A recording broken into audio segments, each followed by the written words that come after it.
এইখানে একটা কথা বলে রাখি, জীবনে আজ থেকে মিডিয়ায় যারা আছেন, মিডিয়ার কথা যারা সময়ের গতিতে অবগত হবেন, দেশ বিদেশের সকল দিনী ভাই বোনকে অনুরোধ জানাচ্ছি, ক্ষমতা দেখিয়ে, দাপট দেখিয়ে, দলীয় দাপট দেখিয়ে 5 মিনিট বেঁচে থাকার চেষ্টা করিয়েন না। ফেরাউন ডুবে গেছে। আর আপনাদের নেত্রীর বয়স ছিল মাত্র 45 মিনিট। কাজেই ক্ষমতা দেখে কিছু করতে চাইেন না, ক্ষমতা বিলীন হয়ে যাবে। অযথা ভুল, কাকে দাপট দেখালেন, কাকে ধমক দিলেন, কাকে জেলে দিলেন, কাকে হাজতে দিলেন, তারপর সময় শেষ। ফেরাউন যদি 1500 বছর বেঁচে থাকার পরেও সময় শেষ হয়, তাহলে আপনার তো বয়স 60, 62, 65, 77, এই তো। এ নিয়ে খামাখা এত কিছু কেন? নরম হন, হালাল রুজি উপার্জন করেন। এটা তো চাঁপাইনবাবগঞ্জ, এটা তো আর বলতে পারি না আমি যে এটা রংপুর, দিনাজপুর, লালমনিরহাট, টেনফামারী, কুড়িগ্রাম, পঞ্চগড়, ঠাকুরগাঁ, গাইবান্ধা, জয়পুরহাট, বগুড়া, ওদের দুইটা স্বভাব ভালো নয়। কি? যৌতুক নেই, বেটার যৌতুক নেই। তা আমরা তো নিই না, চাঁপাইনবাবগঞ্জের মানুষ যৌতুক নেই না। আর ওদের আর একটা খারাপ স্বভাব আছে যে বোনকে জমি দেয় না। তো না না, ওরকম নয়। আমার বাপকে মাটি দিয়ে আমি আগে জমি ভাগ করেছি, তারপরে খেয়েছি। যদি জমি আমি টুকটাক চিনি, আমার ছোট ভাই চিনেই না, আজও চিনি না। আমার মা পছন্দ করতেন না যে আমরা জমি জায়গা দেখতে যাই, তো আমরা তখনও যাই না, আমার মা মরার পরেও যায় না, এখনো যাই না। আমার মা যেটা মনে করতেন সেটাই। তো আমি বলেছি যে যৌতুকের টাকা দিয়ে চাউল কিনে ভাত খেয়ে ইবাদত কবুল হবে না। বাপ বেটা ওরা ভিক্ষে করে খাবে, ওই টাকা দিয়ে চাউল কিনে ভাত খাইলে ইবাদত কবুল হবে? বাপ বেটা ভিক্ষে করে খাবে, যৌতুক নেবে কেন? সেটা খাট, খাটলা, চৌকি, বাক্স, ফার্নিচার, সাইকেল, মোটরসাইকেল, যেটাই হোক না কেন, আগামীকাল সন্ধ্যা হতে হতে খাট, খাটলা, চৌকি, বাক্স ফেরত পাঠাতে হবে, পাঠাতেই হবে। তুমি কাপুরুষের সন্তান, কাপুরুষ, তুমি ঘৃণিত পুরুষ, তুমি অপর জিনিস নেও কেন? দিন মজুরি করে খাও, দিন মজুরি করে খাও। যদি দিন মজুরি করে খেতে না পারো, মানুষের বাড়িতে কাজ করে যদি পাট দিয়ে খেতে না পারো, ভিক্ষা করে খাও। আমি ভিক্ষা করতে বলিনি, এটা অপছন্দ কাজ, জায়েজ। ভিক্ষা করা জায়েজ, অপছন্দ।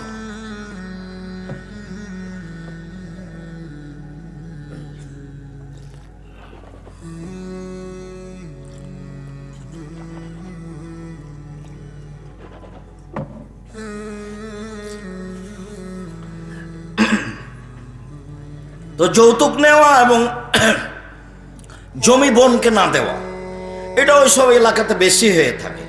তা আমাদের দিকে যদি চালু হয়ে থাকে তাহলে খুব খারাপ কথা। আর বিবাহ শাদীতে বরং তা খিরকাছিতে ছেলের বাড়ি থেকে, মেয়ের বাড়ি থেকে যা এসেছে ছেলের বাড়ি তার ডবল যাবে, এগুলো সব নোংরা নীতি, এগুলো সব ঘৃণিত নীতি, ঘৃণিত কারবার। বিবাহ শাদী চাঁপাইনবাবগঞ্জের বিবাহের শুরু থেকে নিয়ে একটা কাজও জায়েজ নয়।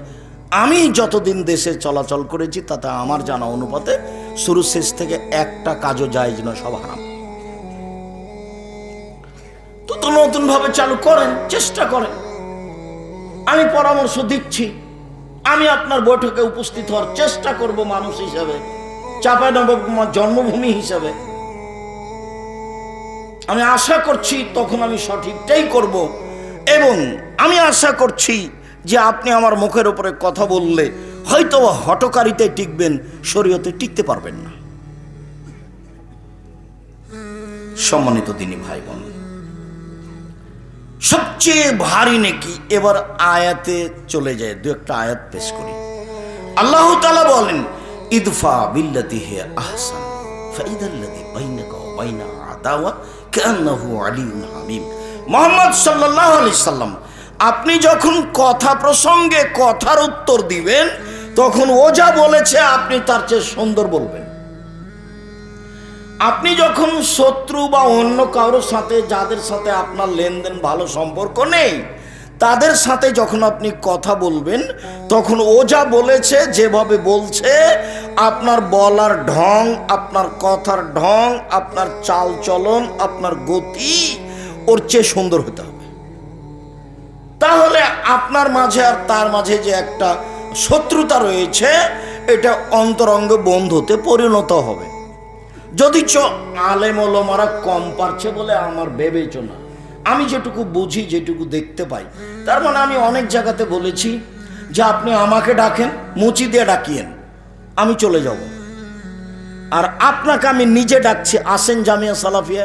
আপনি তো পারবেন না, আপনার বাপও পারবে না। আমি চাঁপাইনবাবগঞ্জের ভাষা ব্যবহার করেছি। একটা লোককে আমি দুয়ার বইটা দেখতে দিয়েছিলাম, 1 বছর পরে উনি বইটা হাতে দেননি। তখন আমি বললাম যে মৌলানা সাহেব, আমি দুয়ার বই চাঁপাইনবাবগঞ্জের ভাষাতে লিখব। আমি তো আর স্কুলে পড়িনি, পড়াশোনা তো জানি না, এমনি ছেঁচড়া মেছড়া আপনার সাথে চলি মাত্র থাকি। তাহলে ঠিক আছে, বই চাঁপাইনবাবগঞ্জের ভাষাতে লিখব। যার কারণে যা বই বের হয় সব চাঁপাইনবাবগঞ্জের ভাষাতে লেখা আছে। উলট পালট মানুষ একটা বুঝলেই হলো। তো ঠিকই ওইভাবে বই বের হতে থাকলো অনেক। আপনি দেখেন, সম্মানিত দিনী ভাই বোন, আল্লাহ তাআলা বলছেন জাদিলহুম বিল্লাতি হিয়া আহসান। মুহাম্মদ সাল্লাল্লাহু আলাইহি সাল্লাম মানুষের সাথে তর্কে বিতর্কে, বাক বিতণ্ডে যখন আপনি কথা বলবেন, ও যা বলেছে আপনার কথা তার চেয়ে অতীব সুন্দর, উত্তম হতে হবে। ও কি বলল রে, দেখ তো কি বলেছে, ওকে একটা কর, কি করা লাগে দেখব। দলীয় ক্ষমতা, পরিস্থিতির ক্ষমতা, সম্পদের ক্ষমতা। খুব ভালো করে মনে রাখবেন। দেখে মনে হচ্ছিল যে মাঠ ঘাট, রাস্তাঘাট সব একদলীয়, জমি জায়গা গাছপালা তবুও মনে হচ্ছিল এক দল, ওই দলেরই সবকিছু, গাছপালা যা কিছু আছে, রাস্তাঘাট সব একই মনে হচ্ছিল। তারপরে দেখা যায় 45 মিনিট। এটা আমাকে অবাক লাগে। আমি যখন মূর্তির পাশ দিয়ে হাঁটতাম তখন আমি মনে ভাবতাম, আসলে কি এইভাবে মূর্তি কোনোদিন ভাঙবে কেউ? কেউ যদি না ভাঙে, তাহলে যেদিন ঈসা আলাইহিস সালাম আসবেন সেদিন কারো রক্ষা হবে না, কারো বাবাও ঠেকাতে পারবে না। সেদিন ভেঙে দিবেন ঈসা আলাইহিস সালাম সব মূর্তি, সব কবর, সব শুকর মেরে ফেলবেন। দেশে কোনো শুকর থাকবে না, দেশে কোনো উঁচু কবর থাকবে না, দেশে কোনো মূর্তি থাকবে না, সব ভেঙে দিবেন। শুনুন, উত্তর দিতে শিখুন নরম হয়ে, ভালো হবে। ইবাদতের জগতে সবচেয়ে ভারী নেকির ইবাদত হলো সদাচরণ, ভালো কথা, ভালো কর্ম। সদাচরণের নেকি যত ভারী, পৃথিবীতে আর কোনো ইবাদতের নেকি তত ভারী নয়। বিচারের মাঠে মানুষের পাপ নেকি ওজন হবে, পাপ নেকির খাতাও ওজন হবে, মানুষও ওজন হবে। তবে মোমেন পুরুষ নারীর নেকির পাল্লাই সবচেয়ে যেটা ভারী নেকি হবে সেটা হলো ভালো আচরণের নেকি। আল্লাহ তাআলা বলেন, নাদাউল মাওয়াজিনাল কিসতা লিয়াউমিল কিয়ামা। বিচারের মাঠে আমি ন্যায়পরায়ণের দাঁড়িপাল্লা স্থাপিত করব। আল্লাহ বলেন, আমি মানুষের পাপ নেকি ওজন করব। আল্লাহ তাআলা অন্য জায়গায় বলেন, ফামান সাকুলাত মাওয়াজিনুহু ফাউলাইকা হুমুল মুফলিহুন। বিচারের মাঠে যাদের নেকির পাল্লা ভারী হবে তারা হবে সফল মানুষ, তারা ভালো ফল ভোগ করবে। ওমান খাফফাত মাওয়াজিনুহু ফাউলাইকা আল্লাযীনা খাসিরু আনফুসাহুম। আর যাদের নেকির পাল্লা হালকা হবে তারা হবে বিচারের মাঠে ক্ষতিগ্রস্ত। আল্লাহ তাআলা অন্য জায়গায় বলেন, ফাআম্মা মান সাকুলাত মাওয়াজিনুহু ফাহুয়া ফি শাদির রাদিয়া। বিচারের মাঠে যার নেকির পাল্লা ভারী হবে তার জীবিকা নির্বাহ হবে অতীব সুখ স্বাচ্ছন্দ্যময়, ভালো আনন্দিত জীবন হবে। মান খাফফাত মাওয়াজিনু, যার নেকির পাল্লা হালকা হবে, ফাউম্মুহু হাবিয়া, তার থাকার জায়গা হবে অতীব গভীর গহ্বর হাবিয়া। অমাদ্রাকা মাহিয়া, মোহাম্মদ সাল্লাল্লাহু আলাইহি সাল্লাম আপনি কি বলতে পারেন হাবিয়া নামক জাহান্নামটি কি? তার পরিচয় আপনার জানা আছে? আমি বলি নারুন হামিয়া, তা হচ্ছে জ্বলন্ত উত্তপ্ত আগুন। যাদের নেকির পাল্লা হালকা হবে তাদের থাকার জায়গা হবে হাবিয়া, যা হলো জ্বলন্ত আগুন। বলছিলাম মানুষের পাপ নেকি ওজন হবে। মনে রাখা ভালো হবে যে হিন্দুদের পাপ নেকি ওজন হবে না। কেন? তাদের নেকি নেই। যারা ইহুদি তাদের পাপ নেকি ওজন হবে না। কেন? তাদের নেকি নেই। ওজন হওয়ার জন্য দুই পাল্লাতেই জিনিস লাগবে, তাছাড়া ওজন চলে না। তো যেহেতু এদের নেকি নাই, কাজেই ওজন হবে কি দিয়ে? এক পাল্লা দিয়ে তার ওজন হয় না। খ্রিস্টানদের পাপ নেকি ওজন হবে না। কেন? তাদের নেকি নেই।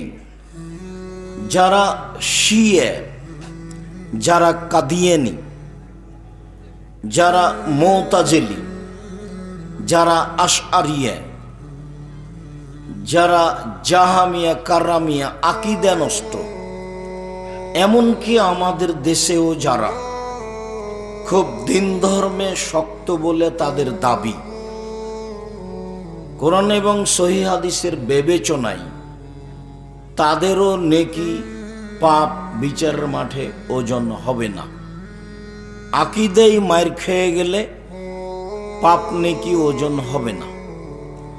আকীদায় যদি ঠিক থাকে বিশ্বাস, তাহলে পাপ নেকি ওজন হবে, অন্যথায় হবে না। কথাটি একটু বুঝিয়ে বলি। আবু হুরায়রা রাদিয়াল্লাহু তাআলা আনহু বলেন, রাসূল সাল্লাল্লাহু আলাইহি ওয়াসাল্লাম বলেছেন, লাক্কিনু মাউতাকুম লা ইলাহা ইল্লাল্লাহ, তোমরা তোমাদের মমর্ষ ব্যক্তিকে মরে মরে জান যায় যায় এর পাশে তোমরা লা ইলাহা ইল্লাল্লাহ বলো। কি সুবিধা? মান কানা আখিরু কালামিহি লা ইলাহা ইল্লাল্লাহ ফাদাখালাল জান্নাহ, কারো যদি শেষ কালেমা লা ইলাহা ইল্লাল্লাহ হয় তাহলে সে জান্নাতে চলে গেছে। এই কথা মুহাম্মদ সাল্লাল্লাহু আলাইহি সাল্লাম বলেন। তো আমাদের দেশে চাঁপাই নবাবগঞ্জে, শিবগঞ্জ কানসাটে, নবাবগঞ্জে এসব এলাকায় মানুষ যখন মরে মরে জান যায় যায়, তখন তার পাশে কোরআন মাজিদ পড়ে, পরেও পড়ে, আগেও পড়ে। ওরকম সাড়া দিতে হবে না। আমি অবশ্য যেদিনই আসি চাঁপাইনবাবগঞ্জের যে কোনো এলাকায়, তখন আমি একটা কথা বলার চেষ্টা করি যে যেহেতু আমি চাঁপাইনবাবগঞ্জের মানুষ, কাজেই আমার উপরে আমার একটা আপনার উপরে দাবি আছে। সেইটা হলো এই যে অন্তত দিনের ব্যাপারে আপনি আমার সাথে পরামর্শ করবেন, এটুকু আমার দাবি। এটা আমার জন্মভূমি হিসেবে। আমি এমন কথাগুলি অন্য জেলায় বলি না, পৃথিবীর যে কোনো প্রান্তে যাই বলি না। চাঁপাইনবাবগঞ্জে যখন আসি তখন আমার জন্মভূমির দাবিতে সেটা বলি। তাতে আমি বলি, ধর্মের ব্যাপারে আমি আপনাকে চূড়ান্ত সঠিক সুন্দর পরামর্শ দিতে পারবো ইনশাআল্লাহ। আমি যদি আপনার রাস্তাঘাট করে দিতে না পারি, আমি যদি আপনার স্কুল কলেজ করে দিতে না পারি, তবে আপনি ধর্মের ব্যাপারে আপনাকে আমি চূড়ান্ত সঠিক ধর্ম দিতে পারবো ইনশাআল্লাহ। ধর্ম চর্চা করাই আমার কাজ। আপনার আমার চেয়ে মেধা বেশি এইটা আমি বিশ্বাস করি, তবে আমি আপনার চেয়ে চর্চা করি বেশি। আমি 97 সাল থেকে ফতোয়া লিখি, আর 16 সাল থেকে ফতোয়া বোর্ড নিজে পরিচালনা করি। ধর্ম চর্চায় আমার কাজ। কাজেই আমি আপনাকে ধর্মের ব্যাপারে খুব সুন্দর সঠিক পরামর্শ দিতে পারবো। জন্মভূমি হিসাবে আমি আপনার উপরে দাবি রাখি যে কোনো দল, যে কোনো সংগঠন করেন, আপনি আমার সাথে পরামর্শ করেন, আপনার জন্য ভালো হবে ইনশাআল্লাহ। এটা আমার দৃঢ়তার ভিত্তিতে বলছি, আর আপনি আমার জন্মভূমির মানুষ, এই জন্য আমি বলছি। আমার কথাকে যে কেউই উল্টে দেখ না কেন, আমার কথাই চূড়ান্ত, তবে আমি মানুষ, ভুল কোনো জায়গাতে থাকতে পারে। সে আপনাকে যে কেউই কিছু বলুক না কেন, সে বাড়ি বাড়ি মহিলাদের বৈঠক করাই হোক, আর না হলে মরা মানুষের ঘরে গিয়ে চিল্লাচিল্লি করে দোয়া করাই হোক, আর না হলে মানুষের মরে মরে তখন তার বাড়িতে তার আগে সবাই মিলে কোরআন মাজিদ পড়ে দোয়া করাই হোক, শরীয়তের ব্যাপারে বিবাহ শাদী থেকে নিয়ে সালাত সিয়াম রোজা থেকে নিয়ে যত ধর্মীয় অন্তত ইবাদতগত ব্যাপার আছে, তাতে আপনাকে আমি সুন্দর চূড়ান্ত সঠিক ধর্ম দিতে পারবো ইনশাআল্লাহ। এবং আমি হোমসি খেলি দিব না। একাধিকবার শতবার দেখা আছে যেটা, সেটা আপনাকে বলবো। সেটা মুখে বলেছি, কলমে বলেছি। সম্মানিত দিনী ভাই বোন, মানুষটা মরলেই তার মুখটা কেবলার দিকে করতে হবে, বিষয়টা এমন নয়। তাকে কবরে কেবলা মুখী রাখতে হবে, মানে গোটাটাই, গোটা পিঠটাকে একবারে কবরের একদিকে লাগিয়ে দিয়ে গোটাই কাত করে রাখতে হবে, এটাই শরীয়ত। তাকে গোসল করার আগে তার পেশাব পায়খানা পেট চিপে বের করা হবে না, তাকে স্বাভাবিক থাকতে দিতে হবে। নখ কাটা হবে না, শ্বাস বন্ধ হয়ে গেছে নখ কাটা বন্ধ। গোফ মোচ ছোট করা হবে না, শ্বাস বন্ধ হয়ে গেছে তার উপরে বিধান বন্ধ। নিচের লোম পরিষ্কার করা হবে না, শ্বাস বন্ধ হয়ে গেছে বিধান বন্ধ। যা বলছি সেটাই চূড়ান্ত। আপনাকে আমি শরীয়তের ব্যাপারে সঠিক সিদ্ধান্ত পরামর্শ দিতে পারবো ইনশাআল্লাহ। আকীদাই যাদের মার খেয়ে গেছে তাদের বিচারের পাল্লাই পাপ নেকি ওজন হবে না। আবু যার গেফারি রাদিয়াল্লাহু তাআলা আনহু বলেন, একদা আমি আল্লাহর নবীর নিকটে আসলাম, দেখি তিনি ঘুমিয়ে, আমি চলে গেলাম। একটু পরে আসলাম, দেখি তিনি জেগে। আমাকে দেখেই বলছেন, আবু যার গেফারি শোনো, মান কালা লা ইলাহা ইল্লাল্লাহ মুখলিসান বিকলবিহি, যে খালেস অন্তরে লা ইলাহা ইল্লাল্লাহ বলবে সে জান্নাতে চলে গেছে। তখন আবু যার গেফারি রাদিয়াল্লাহু তাআলা বলছেন, ওয়াইন জানা ওয়াইন শারাকা, চুরি করলেও যাবে, জেনা করলেও যাবে। তো আল্লাহ রাসূল বলছেন, ওয়াইন জানা ওয়াইন শারাকা, চুরি করলেও যাবে, জেনা করলেও যাবে। তা আবার বলছেন, ওয়াইন জানা ওয়াইন শারাকা, চুরি করলেও যাবে, জেনা করলেও যাবে। তো আল্লাহ রাসূল বলছেন, ওয়াইন জানা ওয়াইন শারাকা, চুরি করলেও যাবে, জেনা করলেও যাবে। আবার বলছেন যে ওয়াইন জানা ওয়াইন শারাকা, চুরি করলেও যাবে, জেনা করলেও যাবে। তখন আল্লাহ রাসূল বলছেন যে তোমার নাকটা মাটিতে মিশে যাক, আমি বলছি যাবে, তুমি আপত্তি করো কেন? এখন আপনার সাথে আমার এখানে একটা কথা থাকতে পারে যে আবু যার গেফারি রাদিয়াল্লাহু তাআলা আনহু শুধু এই দুটা পাপের কথা বলছেন কেন? পাপ তো আরো বড় বড় আছে। সিরিয়ালেতে এটা 5-6 নম্বর পাপ। 1 নম্বর পাপ হলো শিরক করা, সেটা বলবেন। 2 নম্বর পাপ হলো বাপ মায়ের অবাধ্য চলা। বাপ মায়ের অবাধ্য চলেছে যে সে জাহান্নামে চলে গেছে। আল্লাহ কাউকে বাঁচাবেন বিচারের মাঠে, ফেরাউনকে রক্ষা করতে পারেন, সেটা তার ব্যক্তিগত ব্যাপার। কিন্তু আছে বহু ফাইনো বেবাদেকা, তুমি যদি মানুষকে শাস্তি দাও, দাও, এটা তোমার বান্দা, আমাদের করার কি আছে, দাও। হাকিম, আর তুমি যদি ক্ষমা করো করো, তুমি যদি ফেরাউনকে ক্ষমা করো, তাহলে কি আমি তোমার বিরুদ্ধে মামলা করতে পারবো যে কেন ক্ষমা করলে ফেরাউনের ক্ষমা হবে? মানে এটি কি কেউ করতে পারবে? পারবে না, সেটা তোমার ব্যাপার। তো তুমি তো ক্ষমা করতেই পারো। তো আরো তো পাপ আছে। বাপ মায়ের অবাধ্য চলে জান্নাত লাভ করা যাবে না, কঠিন, এটা দ্বিতীয় মহাপাপ। তৃতীয় মহাপাপ মিথ্যা সাক্ষী। মিথ্যা সাক্ষীতে চাঁপাইনবাবগঞ্জ জেলে বহু মানুষ আছে, নিজেও জানে না আমি কেন জেলে, তার এগুলো জানা নাই ঘটনা কি, জজও জানে না ঘটনা কি, উকিলও জানে না ঘটনা কি, যে সাজিয়েছে, যে টাকা দিয়েছে সেই জানে। এ হলো 3 নম্বর মহাপাপ। 4 নম্বর মহাপাপে কোনো জায়গাতে জেনা এসেছে, 4 নম্বর মহাপাপে কোনো জায়গাতে এসেছে মানুষকে হত্যা করা, সুদ খাওয়া। তো জেনা চুরি তো 3-4 নম্বরে। তো বারবার এইটা আবু যার গেফারি বলছেন কেন?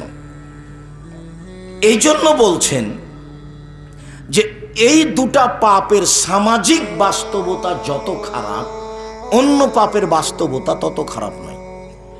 এখনো যদি কেউ চোর ধরা পড়ে তো চোরও তাকে মারে। জেনা যদি সমাজে ধরা পড়ে, তাহলে যে জেনা করে কিন্তু এখন ধরা পড়েনি, সেও তাকে থুথু দেয়, সেও থুথু দেয়। তার মানে সামাজিক ভাবে এই দুটা পাপ সামাজিক ভাবে খুব ঘৃণিত। শিরক করা মহাপাপ, দিন রাত মানুষ করছে, কোনো পরোয়া নাই, চলছে, কোনো কিছু হয়ও না। মহাপাপ বাপ মার অবাধ্য চলে, একবার মাকে টেনে বাড়ি থেকে বের করে দিয়েছে, যে বলছে তুই সবচেয়ে বড় খারাপ, তোর সাথে আমি একদিন থাকবো না। কত কি বলছে, তার কোনো শেষ নাই।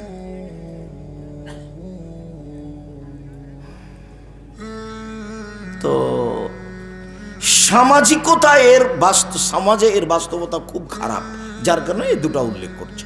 কথা এখনো শেষ হয়নি। এই দুটাই কেন, এই জন্য এই কথাটা বলে এখানে রাখলাম। আর একটা এ হাদিসে আবু হুরায়রা রাদিয়াল্লাহু তাআলা আনহু বলেন যে একদা আল্লাহ রাসূল বাগানের দিকে বাইরে হাঁটছেন, তো আমিও পিছে পিছে যাওয়া শুরু করলাম। আল্লাহ রাসূল একাই যাচ্ছেন, না জানি কি হয়, আমিও যাচ্ছি। তো পিছনে আমাকে দেখে বলছেন, আবু হুরায়রা। তো আমি বললাম, জি হ্যাঁ, আচ্ছা চলো। তো বেশ বাগানে যেতে যেতে কিছুক্ষণ যাওয়ার পরে আমাকে বলছেন যে আবু হুরায়রা তুমি থামো, আমি একটু আগিয়ে যাও, আমার একটু কাজ আছে। তা আমি এখানে বসে গেলাম, উনি চলতে থাকলেন, বেশ কিছুক্ষণ হয়ে গেল। তা আমি দেখতে লাগলাম কি ব্যাপার, আসছেন না কেন, ঘটনা কি, কোনো দুর্ঘটনা নাকি, আসছেন না কেন।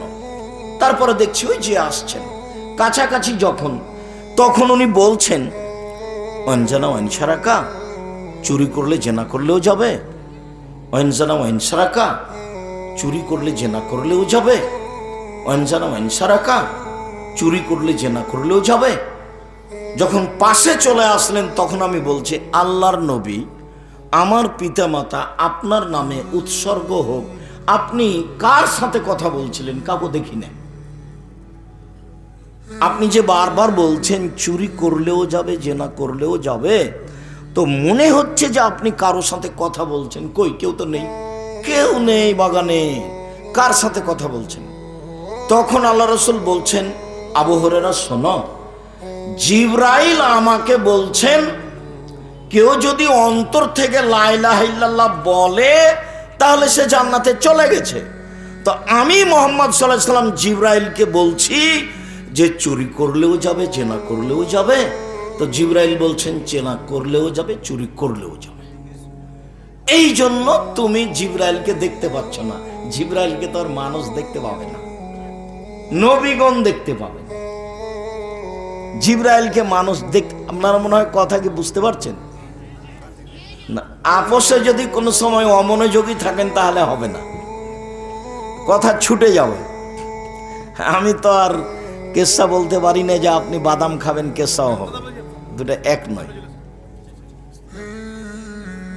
বলছিলাম সম্মানিত দিনী ভাই বোন, আয়েশা রাদিয়াল্লাহু তাআলা আনহা বলেন, আল্লাহর নবী বললেন, আয়েশা, জিবরাইল তোমাকে সালাম দিল।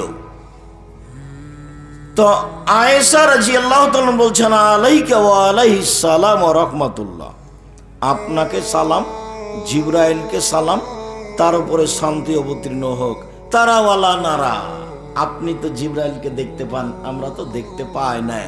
এক বিছানায় তিনজন, জিবরাইল যেখানে, আয়েশা রাদিয়াল্লাহু তাআলা সেখানে, আল্লাহর নবীও সেখানে। জিবরাইল যেখানে, আয়েশা রাদিয়াল্লাহু তাআলা আনহা সেখানে, আল্লাহ রাসূল সেখানে, এক বিছানায় তিনজন, কিন্তু আয়েশা জিবরাইলকে দেখতে পান না। তো আবু হুরায়রা রাদিয়াল্লাহু তাআলা বলছেন, আচ্ছা আল্লাহর নবী, আপনি কার সাথে কথা বলছেন? আমি তো খুব এদিক ওদিকে তাকিয়ে দেখলাম, কাউকে দেখলাম না, আপনি খালি বলছেন ওয়ানজানা ওয়ানসারাকা, চুরি করলে জেনা করলেও যাবে। আবার বলছেন চুরি করলে জেনা করলেও যাবে। আবার বলছেন চুরি করলে জেনা করলেও যাবে। এবার বলেন তো আল্লাহর নবী কার সাথে কথা বলছিলেন? জিবরাইল আলাইহিস সালামের সাথে। যার কারণে আবু হুরায়রা রাদিয়াল্লাহু তাআলা আনহু রাসূলের কথা শুনতে পাচ্ছেন, কিন্তু জিবরাইলকে দেখতে পাচ্ছেন না। আর আগের বারের ঘটনা ছিল যে আল্লাহর নবী বলছেন যে জান্নাতে যাবে, তো আবু যার গেফারি বলছেন যে চুরি করলেও যাবে, জেনা করলেও যাবে। তো শেষ পর্যন্ত আল্লাহ রাসূল বললেন যে তোমার নাকটা মাটিতে মিশে যাক, আমি বলছি যাবে, তুমি আবার প্রতিবাদের কে? হাদিসগুলি সব বুখারী মুসলিম থেকে। আমি এখনো কি বলতে চেয়েছি তা স্পষ্ট হয়নি। সেটা হচ্ছে এই যে আপনার বিশ্বাসে যদি ত্রুটি থাকে, আকীদায়, আপনার ধর্ম কর্ম, আপনার দলে সংগঠনে, আপনার নীতিতে, আপনার চরিত্রে, আকীদায় যদি ত্রুটি থাকে, তাহলে আপনার ইবাদত বিচারের মাঠে ওজন হবে না। আপনার পাগড়ি যত বড়ই হোক, জুব্বা যত বড়ই হোক, কোনো পথ নেই। অন্তত চাঁপাইনবাবগঞ্জের মানুষ হিসাবে মনে রাখবেন, আমি আমার দাবি পেশ করে যাচ্ছি, যেদিন আমি আসি সারা চাঁপাইনবাবগঞ্জে, সেটা রহনপুরে হোক, সেটা নাচলে হোক, সেটা কানসাটে হোক, সেটা আরো কোনো জায়গায় হোক, সেটা চাঁপাইনবাবগঞ্জে হোক, আমি আসলে আমি আমার দাবি পেশ করে যাই, যাতে করে অন্তত আমার জন্মভূমির নারী পুরুষ হিসেবে কারো যেন এরকম কোনো আপত্তি না থাকে যে কই আব্দুর রাজ্জাক সাহেব তো আমাদের কিছু বলেননি। আপনি যতই উপেক্ষা করে চলেন, আপনার ভিতরে হিংসা যতই থাক না কেন, আপনি আমার সাথে দিনের ব্যাপারে পরামর্শ করেন, আপনাকে আমি সুন্দর সঠিক উত্তর দিব ইনশাআল্লাহ। এটা আমার দৃঢ়তা আছে। আপনাকে আমি মন থেকে ভালোবাসি, এই জন্যই বলছি। আর আমি মূলত অন্য কোনো কাজ করি না, কাজই আমার এটা। একটা মানুষ তো স্কুলে পড়ায়, তো বাড়ির কাজকর্ম কিছু করে, গরু ছাগল গাভী কিছু দেখে।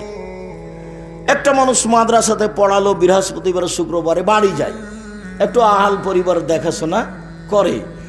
আপনি ধরতে পারেন যে আমি দেউলিয়া, আমার কিছুই নাই, আমি এমনি ঘুরি ঘুরি থাকি, এগুলোই করি, আমার কাজই এটা। আমি ক্লাসের পরে বাড়ি চলে গিয়ে অন্য কোনো কাজে ব্যস্ত হই না, এটাই।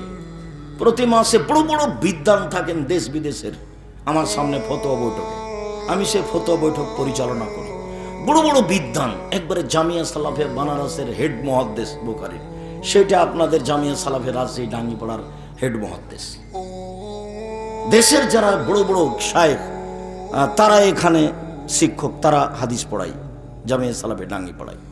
মদিনা বিশ্ববিদ্যালয়ে যারা টিচার, তারা এখানে এসে আপনার শিক্ষকতা করেন জামিয়া সালাফে ডাঙ্গিপাড়ায়, তারাও সময় বৈঠকে থাকেন, আমি সেই বৈঠক পরিচালনা করি। আমি মনে করি তাদের চেয়ে, তারা আমার চেয়ে বড় বিদ্বান, কিন্তু আমি মনে করি যে আমিও চর্চা করি ধর্ম। ধর্ম একটাই, তারাও চর্চা করে, আমিও চর্চা করি। সেই সুবাদে আর আমি খাকসার সাধারণ চাঁপাইনবাবগঞ্জের মানুষ, আমি জামিয়া সালাফিয়ার পরিচালক হিসাবে আমি ওই বড় বিদ্বানদের বৈঠকে বসি, তা আমি দায়িত্বশীল হিসেবে পরিচালনা করি। কে কি বলছে সেটা দেখি। বাংলাদেশে সবচেয়ে কোরআন হাদিস শিক্ষার বড় প্রতিষ্ঠান জামিয়া সালাফিয়া। জামিয়া সালাফিয়ায় 5,000 ছেলে মেয়ে পড়াশোনা করে। জামিয়া সালাফিয়া 300 জন শিক্ষক শিক্ষিকা রয়েছে। জামিয়া সালাফিয়া 519 জন এতিম আছে। জামিয়া সালাফিয়া এতদিন যাবৎ বেতন লাগছিল মাসে 32 লক্ষ, এখন আরো বেশি লাগবে। জামিয়া সালাফিয়া ডাঙ্গিপাড়া পাওয়া রাজশাহী যেটা, সেটা 40 বিঘা জমির উপরে। মহিলা শাখা তানোরে যেটা হচ্ছে জামিয়া সালাফিয়া মহিলা শাখা, সেটা 60 থেকে 70 বিঘা জমির উপরে। যেটা রূপগঞ্জ নারায়ণগঞ্জ ঢাকাতে আছে সেটা প্রায় 100 বিঘা। 70 বিঘা আমাদের অধীনে কিনা, আর কিছু বাকি খাস সব মিলে প্রায় 100 বিঘার কাছাকাছি, যার একদিক থেকে একদিক 9 পয়েন্ট কম 1 কিলোমিটার, যার 22 বিঘা শুধু মেয়েদের জন্য। জামিয়া সালাফিয়া দিনাজপুর যেটা, সেটা 20 বিঘা জমির উপরে। জামিয়া সালাফিয়া বরিশাল শহরের মধ্যে চলে। জামিয়া সালাফিয়া চট্টগ্রাম সামনে জানুয়ারি থেকে চালু হবে ইনশাআল্লাহ। যশোর, কুষ্টিয়া, ঝিনাইদহ, ফেনী, ময়মনসিংহ এগুলো জমি রেডি আছে, সময়ের গতিতে চালু হবে ইনশাআল্লাহ। দেশের শিক্ষক গুণে, শিক্ষক সংখ্যায়, শিক্ষক মানে, শিক্ষা দেওয়ায় সব মিলে সর্বোচ্চ প্রতিষ্ঠান জামিয়া সালাফিয়া বলে আমি মনে করি। আমার চেষ্টাই জামিয়া সালাফিয়া পত্রিকা একটা বের হয়, আল ইতিসাম পত্রিকা, 50টা প্রশ্নের উত্তর আছে। এদেশে বাংলা ভাষায় কোনো এত বেশি সংখ্যক প্রশ্ন উত্তরে কোনো পত্রিকা নেই। 50টা প্রশ্নের উত্তর আছে আল ইতিসাম পত্রিকায়। গত মাস থেকে আব্দুল্লাহ নিজে সম্পাদকীয় লিখে। আব্দুল্লাহ, আপনারাও যেমন তার কথাকে ভালো লাগে, ভালো মনে, আমিও তার কথা শুনি। ও বক্তব্য দিলে আমি তার বক্তব্য এক খেয়ালে শুনি। মৌলানা রেজাউল্লাহ একদিন বলছেন, আপনারা যারা পুরাতন চিনবেন, হ্যাঁ, মৌলানা রেজাউল্লাহ একদিন আমি বলছি যে আল্লাহ নবী বলেছেন মোমেন হচ্ছে বলে আখি, নিজের জন্য যেটা ভালোবাসে অপরের জন্য সেটাই ভালোবাসে। অপরের ভালোবাসাটা নিজের ভালোবাসাটা সমান সমান। তখন আমি বলছি যে এই হাদিসের তরজমা হলো যে ভালো টাকা আগে দিতে হবে আর ছিঁড়া টাকা পরে দিতে হবে। তো ভালো টাকা আগে না দিয়ে ছিঁড়া টাকা আগে দিয়ে পরে তো আবার ভালো টাকাটা দেওয়া লাগেই। তো আপনি আগে থেকে ওটা দেখছেন না কেন? ভালোটাই আগে দেন। যদি নাই, কেউ না নেই, ঘটনা এমন ঘটে নাই ঘটনা, তাহলে আপনার কাছে লস হোক। তো ভালোটা আগে দিতে হবে। তখন বক্তব্য শেষ উনি বলছেন, আব্দুর রাজ্জাক, আমি তো আসলে তুমি যেটা বলেছো হাদিস তো সেটাই, আমি তো এটা এভাবে বুঝিনি, কোনোদিন পড়েছি, পড়িয়েছি, বাস্তবে কোনোদিন করে দেখিনি। তো অনেক সময় আব্দুল্লাহ বক্তব্য দেওয়ার পরে আমি বলি যে হাদিস তো আমিও এটা বলি, কিন্তু এভাবে তো বলিনি। হাদিসের সারমর্ম তো আমি কতদিনে হাদিস বলেছি, কিন্তু এভাবে তো বলিনি, যার কারণে আমিও শুনি। তো সম্পাদক আব্দুল্লাহ দেখে আল ইতিসাম পত্রিকার, মনে রাখবেন চাঁপাইনবাবগঞ্জের নিজস্ব পত্রিকা আল ইতিসাম পত্রিকা। আপনি গ্রহণ করতে পারেন আর না পারেন, আমি চাঁপাইনবাবগঞ্জ সেই ভিত্তিতে আপনার কাছে আমি বলে গেলাম। জামিয়া সালাফিয়া বাংলাদেশে যত করে উঠবে, চাঁপাইনবাবগঞ্জের নিজস্ব প্রতিষ্ঠান জামিয়া সালাফিয়া, এটা আপনি মনে রাখবেন। জামিয়া সালাফিয়া সারা দেশের কোনো মানুষ আমার সামনে এরকম কথা বলার সাহস রাখে না, আব্দুর রাজ্জাক সাহেব 2 কোটি টাকা আমি এখানে দিয়েছি, আমার কথাই মানতে হবে, এরকম কোনো কথা বলার কোনো লোক এদেশে নেই। ওরকম কোনো কেউ সাহসী রাখে না। জামিয়া সালাফিয়া বৈদেশিক পয়সা দিয়ে চলে না। জামিয়া সালাফিয়া কোনো সংস্থা দিয়ে চলে না। জামিয়া সালাফিয়ার আদায় কোনো শিক্ষক করতে পাবে না। জামিয়া সালাফির রশিদ বহি বাহিরে ব্যবহার হয় না। কোনো শিক্ষক রশিদ বহি ব্যবহার করলে তার জরিমানা হবে, ও শিক্ষকতাই করতে পারবে না ওখানে। জামিয়া সালাফিয়ায় কোনো দল সংগঠন চলে না। শিরক মুক্ত প্রতিষ্ঠান জামিয়া সালাফিয়া, বিদাত মুক্ত প্রতিষ্ঠান জামিয়া সালাফিয়া, দল মুক্ত প্রতিষ্ঠান জামিয়া সালাফিয়া, সংগঠন মুক্ত প্রতিষ্ঠান জামিয়া সালাফিয়া, হিংসা মুক্ত প্রতিষ্ঠান জামিয়া সালাফিয়া, জাতির দেশের সর্বোচ্চ গ্রহণীয় প্রতিষ্ঠান জামিয়া সালাফিয়া। সন্দেহ হলে কালকে দেখে আসেন, নিজের প্রতিষ্ঠান দেখে আসবেন। সম্মানিত দিনী ভাই বোন, কথা ওখানে ফিরে যায়। সেটা হলো এই যে আকীদা আপনি সংশোধন করেন, নিজে ধর্ম পালন করে নিজের বুঝ সমাজে বাস্তবায়ন করবেন। সেটা যদি ঠিক না হয়, ক্ষতিগ্রস্ত আপনি হবেন। বিসমিল্লাহ 25 বার পড়লে এত নেকি হয়, কে বলেছে? আমি তো কোনোদিন বলিনি। মহিলাদেরকে ল্যাঙ্গট করে সালাত আদায় করা যাবে না শাড়ি পরলে, এ কথা তো আমি কোনোদিন বলিনি। শাড়ি পরলে ল্যাঙ্গট পরে সালাত আদায় করতে হবে, এ কথা আমি কোনোদিন বলিনি।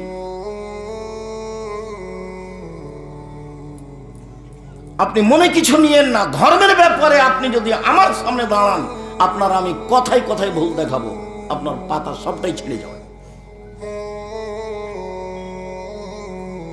আপনি ভালোবাসা বজায় রাখেন, আপনার আমি সাথে আছি। আপনি আমার দিনী ভাই, আপনার পরামর্শ আমি গ্রহণ করব যে কোনো সময়। আমি মানুষ, আমি ভুলের ঊর্ধ্বে নই। ভুল থাকবে, এটাই স্বাভাবিক। তবে আপনি যেটা মনে করেছেন সেটা শরীয়ত নয়।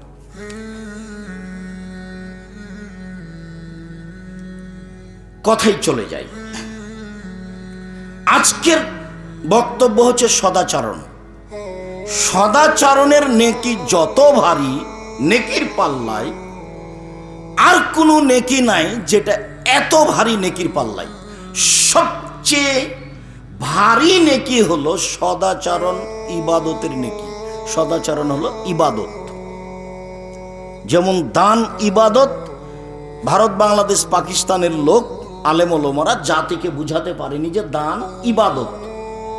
তখনই তারা দানের কথা বললে একটু চমকে ওঠে, আরে ওর স্বার্থে এটা দান চাচ্ছে, সেই কি যে করে, টাকা মায়েরা খায় নাকি। মানে একটা এরকম একটা হয়, আমরা বুঝাতে পারিনি যে দান একটা ইবাদত। সবচেয়ে শক্তিশালী, ক্ষমতাধর, পাওয়ারফুল ইবাদত হলো দান। আপনি হজ করেন, হজ করে জান্নাত পাওয়া যেতে পারে, জান্নাত পেতে পারেন, জান্নাত কিনা যায় না। আপনি সিয়াম পালন করেন রমজান মাসে, সিয়াম পালন করে জান্নাত পাওয়া যেতে পারে, জান্নাত পাওয়া যায়, জান্নাত কিনা যায় না। আপনি সালাত আদায় করেন, পৃথিবীর ব্যতিক্রম ইবাদত সালাত, একেবারেই ব্যতিক্রম, মানে কোনো কথাই বুঝে না। অজু করে সালাত আদায় করতে হয় তো বলছে পানি নেই, তো তায়াম্মুম করে পড়ো, বলে মাটি নেই, বলে এমনিতেই পড়ো। কেবলার দিকে মুখ করে পড়তে বলে, কেবলা চেনা যায় না, এমনিতেই পড়ো কেবলা ছাড়াই। যে দাঁড়িয়ে পড়তে হয়, তো বলে দাঁড়িয়ে থাকতে পারিনি, তো বসে পড়ো, বলে বসে থাকতে পারিনি, তো শুয়ে পড়ো। পরিষ্কার কাপড়ে সালাত আদায় করতে বলে, পরিষ্কার কাপড় নেই, পায়খানা লেগে আছে, হায় যে রক্ত লেগেছে, বলে সেটা পরি পড়ো। বলে সেটাও নাই, উলঙ্গ হয়ে আছে, তো বলে এমনি পড়ো, উলঙ্গ হয়েই পড়ো। বাবাকে বাবা, হজ এরকম নয়। এবছর যাবেন, সামনে বছর যান, আচ্ছা ঠিক আছে যান, এ দেখানো হলো হজ কেমন। যাকাত 20 দিন আগে দিয়ে দেন, 20 দিন পরই দেন, সমস্যা নেই। সিয়াম রোজা, রমজান মাস আমি অসুস্থ, আর পরে করেন, এখন লাগবে না, পরে করেন, মানে আপনার সুবিধার সাথে আছে। কিন্তু সালাত এমন একটা ইবাদত, একবারে ভিন্ন ধরনের ইবাদত, কোনো কথাই মানে না, কোনো সমস্যাই মানে না, কোনো প্রকার অসুবিধা মানে না, অসুবিধা কিছুই বুঝে না। সালাত এমন একটা ইবাদত, পড়তেই হবে, যতক্ষণ পর্যন্ত তার জ্ঞান বুদ্ধি হুঁশ আছে তাকে পড়তেই হবে। তো সালাতের নেকি যত ভারী, ভালো আচরণ চাল চলনের নেকি তার চেয়ে হাজারো লক্ষ গুণ বেশি ভারী। ভালো আচরণ কি জিনিস? তো ভালো আচরণ কি জিনিস এটা আগে একটু বাস্তব দেখে, তারপর হাদিস অনুবাদ করি, কোরআন অনুবাদ করি। মানুষে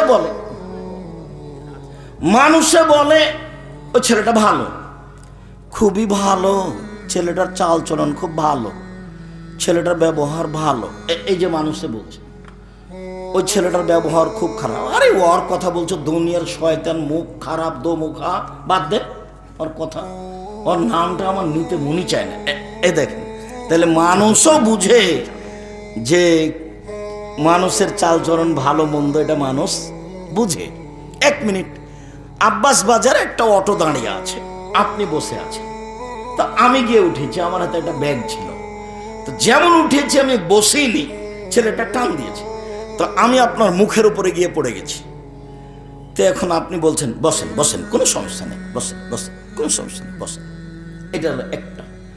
আমি আপনার মুখের উপরে পড়ে গেছি, তখন আপনি বলছেন চোখ নাই, হুঁশ নেই, কথা গাড়িতে উঠে নেই বেখিয়ালের মতো, চোখ নাই, কপালে চোখ নেই, দেখে বুঝতে পারেন না। তা আগেরটাও আচরণ, এটাও আচরণ, আপনি বলেন কোনটা ভালো? তো আগেরটার নেকি যত ভারী,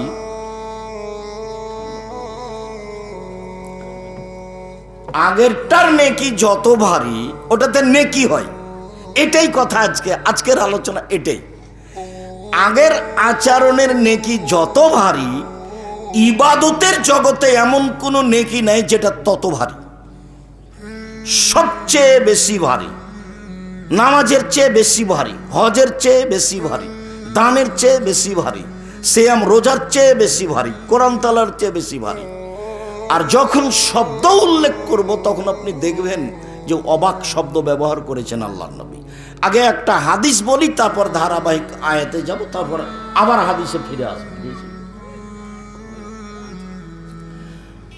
তো আবু দারদা রাদিয়াল্লাহু তাআলা আনহু বলেন, রাসূল সাল্লাল্লাহু আলাইহি সাল্লাম বলেছেন, ইন্না আসকালা শাইইন ইদাউ ফি মিজানিল মুমিন ইয়াউমাল কিয়ামা খুলুকুন হাসান।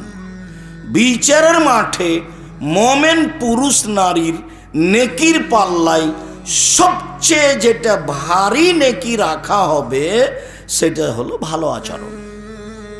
সবচেয়ে ভারী। ওখানে একটা শব্দ ব্যবহার করা হচ্ছে ইসিম তাবজিল। তো ইসিম তাবজিল তো আর আপনাকে আমি বুঝাতে পারবো না, যারা কমি মাদ্রাসা বা আলিয়া মাদ্রাসায় পড়েছে তারা একটু কিছু বুঝবে। মানে সবচেয়ে ভারী, ইন্না আসকালা শাইইন, বস্তুর সবচেয়ে ভারী যেটা নেকি মুমিন পুরুষ নারীর নেকির পাল্লায় রাখা হবে, সেটা হলো ভালো চাল চলনের নেকি।